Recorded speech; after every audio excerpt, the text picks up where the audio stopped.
What is going on, ladies and gentlemen? Welcome back to the channel. My name is Mark Roden, and today we are going to be doing the top 10 best Mazdas for less than $5,000. This is a little bit of a mini series that we started on the channel. First we did with Honda, then we did it with Lexus, and then we did with Audi, and now today with Mazda. So let me know what other brands you'd like to see, and we could do the 10 best cars in that brand for less than $5,000. Now obviously make it realistic. You know, don't tell me to go put the top 10 best Lamborghinis under 10K on the list.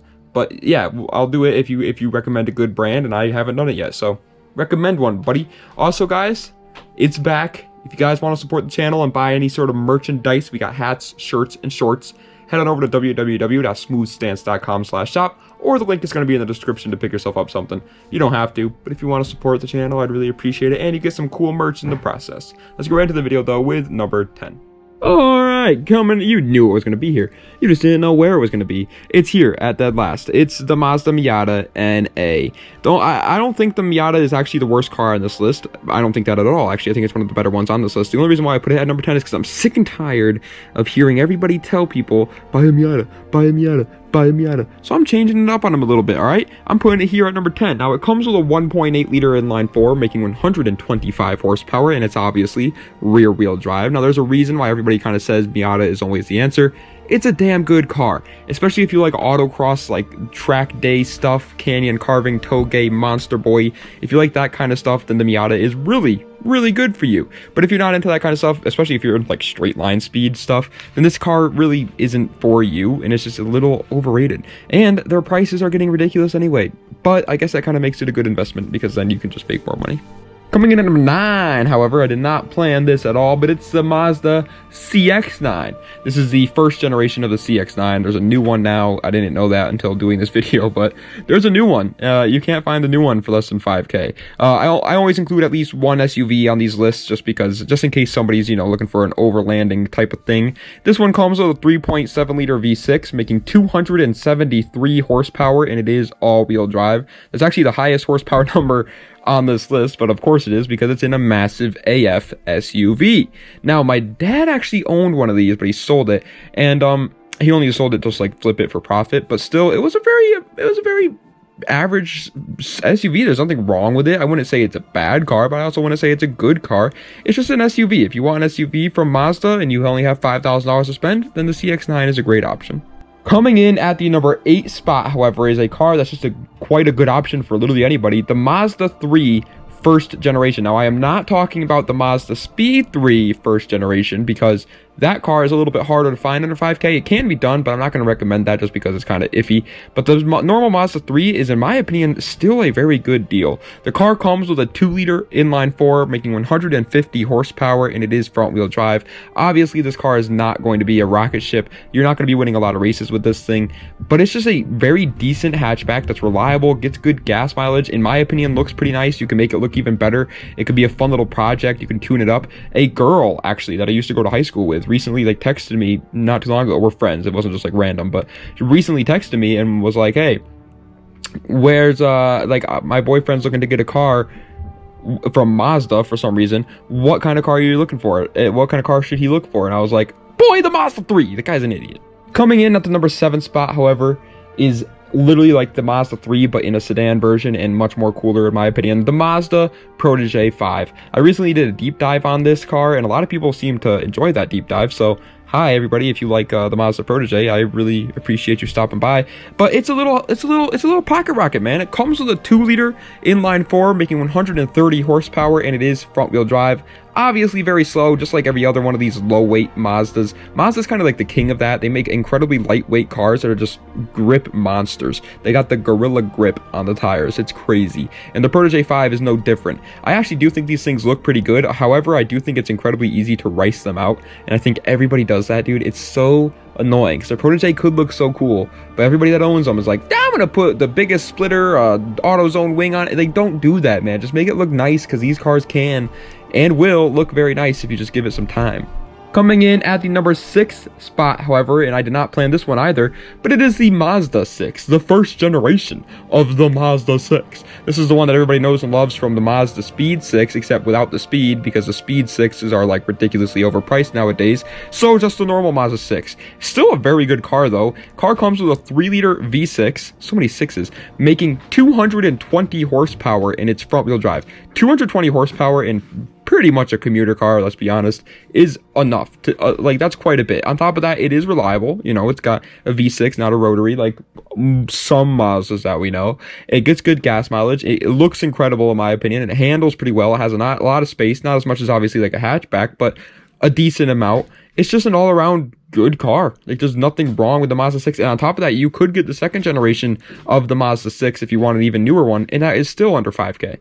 Coming in at the number 5 spot, however, back to the actual, like, sporty cars for a minute with the RX-8. Yes, you could still find RX-8s for less than $5,000. And yes, Mark Roden still thinks that they're a pretty gush darn deal for under $5,000. They really are. They're on the come up, I would say, and you absolutely should buy one pretty soon if you're looking at getting one. They come with a 1.3-liter 2-rotor rotary engine, making 212 horsepower, however, and it's rear-wheel drive. So yeah, I know what you're thinking. Oh no, a rotary engine, it's unreliable. But buddy, it makes over 200 horsepower, and it's a rear-wheel drive car. It may blow up, but it's going to be fun. You know what I mean? Like, at least you're having fun. On top of that, the car is very unique. Not a lot of people even know, like, not people that aren't in the car community, even know what these things really are. So they're not going to know that it's unreliable as hell. And you can break as many necks as you want with this thing. If my mood seems like it's gone massively downhill for the rest of this video, that's because it has. I just want to make it very clear here. My dog has been barking for the past, like, 20 minutes straight. And no matter what I did, I couldn't get him to shut up. And it was very, very frustrating. But anyway, number 4 is the MX-6, a car not a lot of people even know exist, okay? And I know they exist, and they're under $5,000, so I'm here to share the info with you guys. It comes with a 2.5-liter V6, making 165 horsepower, and it's front-wheel drive. Front-wheel drive in this car was a massive mistake, Mazda. I'm just going to say that. Everybody's thinking it. I'm going to say it. It was a massive mistake. If you made the MX-6 rear-wheel drive, like the MX-5, which is what you were basing it off of, people would have loved this car, but instead you made it front-wheel drive. Why, Mazda? Because you stink. Either way, though, the MX-6 is really cool, and for under 5K, you're going to get a lot of attention, a lot of fun times with the MX-6, for sure. Coming in at 3rd place, however, is going to go to the wonderful Mazda 3, but this time, the 2nd generation. Yes, I think the 2nd gen is significantly better than the 1st gen. If you don't, you're probably wrong. Just want to put that out there, because it really is just better. Now, in terms of its performance, it actually is almost exactly the same, to be honest, but that's because it's a commuter car. This one comes with a 2.3-liter inline-4, making 151 horsepower, and it was front-wheel drive, whereas the 1st gen only came with a 2-liter and only made 150 horsepower. So this one is slightly better, but only by 1 horsepower, but everything else about the car is so much better. Better interior, more comfortable to drive, more spacious, looks better, more reliable, better gas mileage. Everything about the 2nd gen is just 10 times better than the 1st gen, and so that's why I put it so much higher. But if you are literally strictly on a budget, then the 1st gen is significantly cheaper than the 2nd gen, so definitely keep that in mind. And listen, the 1st gen is by no means, I don't even think that's a saying, but it is by no means a bad car. Coming in at 2nd place for the best Mazdas for less than $5,000 is a Miata. I fooled you. I fooled every single one of you guys at home. You guys were like, oh my god, he's finally not going to put the Miata at like one of the top spots. Nope. I didn't put the NA at the top spots, but the NB Miata, which is in 2nd place, absolutely deserves the spot. It is so much better than the NA. I don't even care anymore, man. I'm just flat out saying it. It comes with actually the same motor, a 1.8-liter inline-4, but it makes 10 more horsepower, 135, and it is still rear-wheel drive. 10 horsepower doesn't seem like that big of an increase. When you think about Miatas, it actually is a pretty decent increase. And on top of that, the car is just so much better. Handles better, only slightly heavier, I think by like 100 pounds total. You literally take out a seat belt and it's going to be that's going to get rid of the 100 pounds. It has looks, in my opinion, are pretty much the same as the NA. I don't really think anything looks better, but the NB is more comfortable, has more space, has a more modern interior, as modern as you can get, more reliable parts on it. It's just the better Miata, and it's cheaper for some reason right now. But 1st place, my favorite Mazda for less than $5,000, the best one under the sun in my opinion, is the FC RX-7.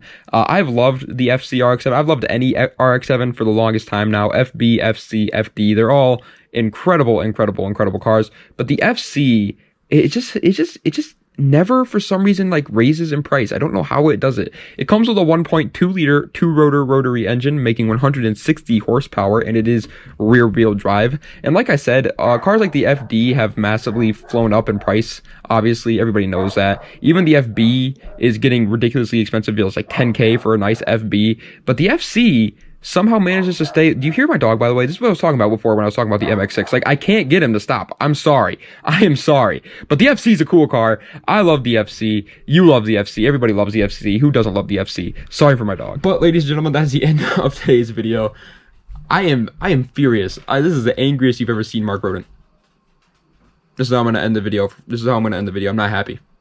I want you guys to know I'm not happy, so I'm ending the video like this. Thank you guys for watching, or whatever, you know, whatever. I don't even care. I really don't. Like the video, whatever. Dislike it. Dislike it. Go ahead. Unsubscribe. Write a hate comment down below.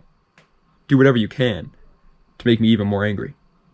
And no, I'm just kidding. I love you guys. Thank you guys so much for watching. I appreciate it. Das Vidania, and have a nice night.